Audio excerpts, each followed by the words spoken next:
संजय यादव।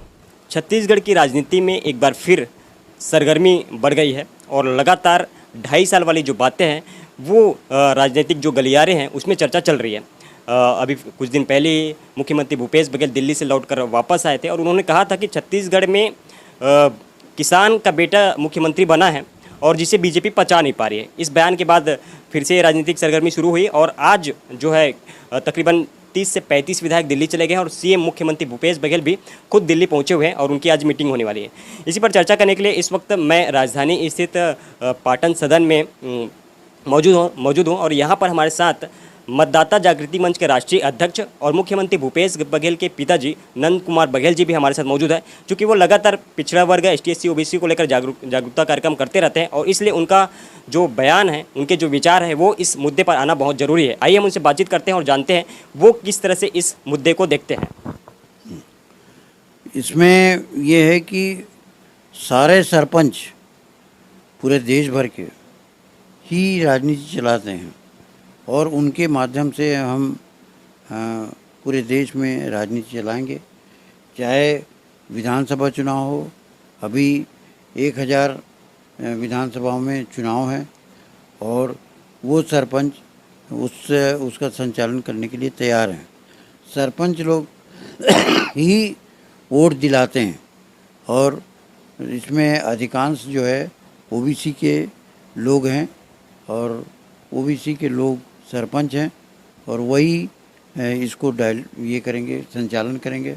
चाहे लोकसभा चुनाव हो, चाहे विधानसभा चुनाव हो, OBC के सरपंच ही इसको करेंगे, संचालन करेंगे और गांव के लोग जिसको सरपंच लोग चाहते हैं उसी को वोट करेंगे और वही जीतेगा।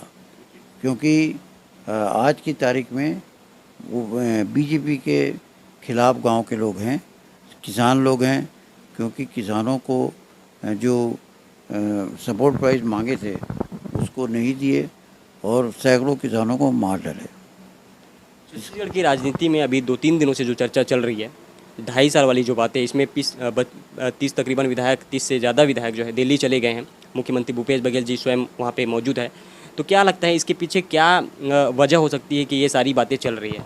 ये बीजेपी का षड्यंत्र है और TS बाबा बीजेपी के सपोर्ट से ऐसा सब बोल रहा है और ये बीजेपी के सपोर्ट बीजेपी RSS इसमें कामयाब नहीं होंगे और वो उसको टिकने नहीं देंगे हम। आज मीटिंग है वहाँ पे दिल्ली में और दिल्ली में अगर इस तरह के फैसले आते हैं कि TS बाबा को 2.5 साल के लिए मुख्यमंत्री बना दिया जाए तो इस पर क्या होगा, फिर क्या आपकी प्रतिक्रिया होगी? इस पर हम चलने नहीं देंगे, शासन चलने नहीं देंगे और TS बाबा चला नहीं पाएंगे।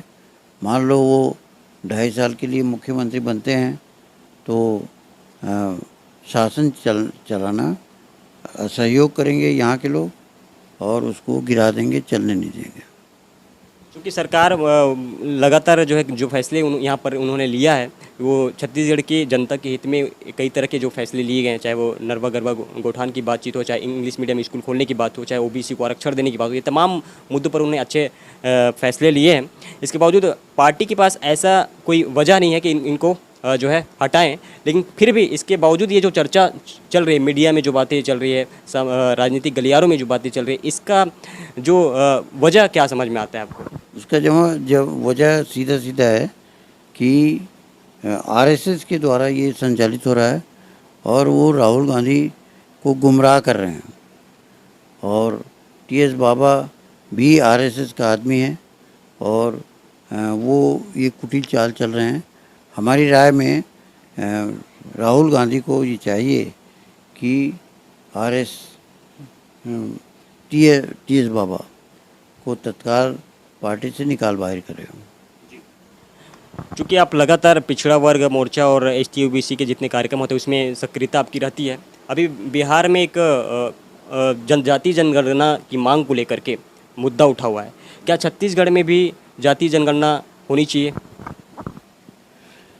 जाति जनगणना हो लेकिन केंद्र सरकार के मातहत ना हो, क्योंकि वो तो पिछले साल के जितने भी रिकॉर्ड है उसको जला देता है और खास करके चांउर वाला बाबा प्रतापगढ़िया मुख्यमंत्री रमन सिंह कोई रिकॉर्ड रखा नहीं है, तो उनसे जनगणना हम कराना नहीं चाहते। जनगणना करेंगे तो हम खुद करेंगे, जनता करेगी। जिसकी जाति जितनी है उसके लिए ये जो वोटर लिस्ट है उसको देख करके और किस जाति का क्या है उसका वेरिफिकेशन करेंगे और वहाँ पूछेंगे कि यादव कितना है, तेली कितना है, कुर्मी कितना है और किसकी कितनी भागीदारी प्रदेश में बनना चाहिए, इसका सर्वे करेंगे। 2 साल बाद फिर चुनाव का जो है दौर शुरू हो जाएगा। इस बार आपकी किस तरह से तैयारी होगी, किस तरह से आपके कार्यभार संभालेंगे आप? क्योंकि मतदाता जागृति मंच के आप राष्ट्रीय अध्यक्ष हैं, उसके मुताबिक किस तरह से आपका कामकाज होगा? इसमें यह है कि साफ साफ है कि हम सरपंचों को पूर्ण अधिकार देना चाहते हैं। वो ये है कि जितने पंचायत में कर्मचारी होते हैं उसमें सबसे ज़्यादा तनख्वाह जिसका हो उससे 100 रुपये ज़्यादा सरपंच का हो। दूसरा ये है कि किसी को भी तनख्वाह वो रोक सके, क्योंकि सरपंच ही वहाँ का मुखिया होता है। जैसे प्रधानमंत्री का कोई बात नहीं माने तो उसका तनख्वाह रोक देता है वो। इसी तरह से वो प्रधानमंत्री है पंचायत का और प्रधानमंत्री है, इसलिए जो भी कर्मचारी उसकी बात ना माने तो उसको वो सस्पेंड कर सके और उस पर केस चला सके। दूसरा ये है कि जैसे पटवारी है, पटवारी नामांतरण के लिए हज़ारों रुपये किसान से लूटता है, तो अगर किसान का बात नहीं मानेगा तो सस्पेंड उसको सरपंच उसको सस्पेंड कर देगा। इसी तरह से जो पंचायत सचिव है वो भी करते हैं। पंचायत सचिव वास्तव में नौकर है सरपंच का, लेकिन पंचायत सचिव आज की तारीख में उसको दबाता है सरपंच को। तो ये पंचायती राज हमको पसंद नहीं है।